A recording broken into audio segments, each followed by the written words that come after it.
సార్కి వినతిపత్రం అందించాము.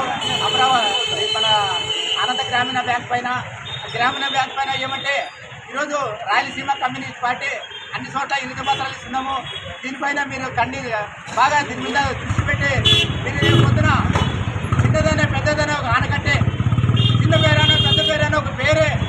అందుకే ఈ మధ్య అనంత గ్రామీణ బ్యాంకు అమరావతికి తరలించడం న్యాయం కాదని మన ముఖ్యమంత్రికి ఈరోజు తెలియజేస్తున్నాము. ఏమనగా ఈరోజు అమరావతికి తరలించకూడదు. ఎందుకంటే ఏ కాలం నుండి వచ్చిందో అనంత గ్రామీణ బ్యాంకు వచ్చిండే నిధులు వస్తాయి.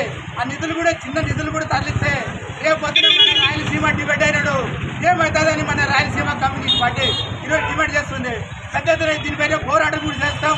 ఇంకా నుండి కూడా మేము ఆగేదే లేదు ఉద్యమాలని మేము తెలియజేస్తున్నాం. మన ప్రభుత్వానికి అనంత గ్రామీణ బ్యాంకు ఆ కడపలోనే ఎడ్డి బ్యాంకు ఉండాలని ఈరోజు అందరూ మనం కార్యకర్తలతో కలిసి వచ్చి మనము ఈ అనంత గ్రామీణ బ్యాంక్ మేనేజర్ సార్ గారికి వినతిపత్రం అందించాము. దీనిపైన పెద్ద ఉద్యమాలే చేస్తాం. మీరు ఎన్ని అడ్డంకులు వచ్చినా ఏమొచ్చినా కూడా మేము ఉద్యమాలు చేస్తాము. మీరు ఎందుకంటే చిన్నదానా పెద్దదానా దృష్టి పెట్టి వీళ్ళు అడ్డుకున్నారు కదా అనేది ఒక ఇచ్చినారు కదా అనే దానిపైన దృష్టి పెట్టి మీరు చేస్తే దీనిపైన న్యాయం చేస్తే రాయలసీమకి మీరు రాయలసీమ వాసులు అవుతారు. లేదంటే మీరు రాయలసీమ వాసులు కాదు లెక్క. ఎప్పుడైనా కూడా మీరు ఒక వస్తువు ఉంటే ఎట్లా కుదురు పెట్టుకుంటారు చేతకానప్పుడు బీజోడు అయినప్పుడు ఇబ్బంది ఎత్తపడతాడు. అదే పరిస్థితి తెస్తున్నారు. మీరు రాయలసీమకి అన్యాయం చేస్తున్నారు అనేది మీ రాయలసీమ ప్రజలందరికీ దృష్టి వస్తుంది. అందుకే మీరు ఇట్లా చేయకూడదని రాయలసీమ కమ్యూనిస్ట్ పార్టీ పెద్ద ఉద్యమాలు చేస్తాం. ఇంకా ఉద్యమాలు చేసి మేము రాయలసీమకి అనంత గ్రామీణ బ్యాంక్ కడపలోనే ఉండాలా ఎడ్ బ్యాంక్ అని రాయలసీమ కమ్యూనిస్ట్ పార్టీ డిమాండ్ చేసి మేము కార్యకర్తలతో కలిసి వచ్చి ఈరోజు డిమాండ్ చేసినాము. ఇంకా ఏమంటే ఈ పథకాలు ఏమైనాయి ఇప్పుడు 10 నెలలు అయింది. వచ్చిండే బడ్జెట్ ఏమైంది 13,000 కోట్లు బడ్జెట్ వచ్చింది. మొన్న రాయలసీమకి ఎక్కడైనా ఒక ఇంత రవ్వరేడంతా చూపించినావా ముఖ్యమంత్రి అని మేము అడుగుతున్నాము.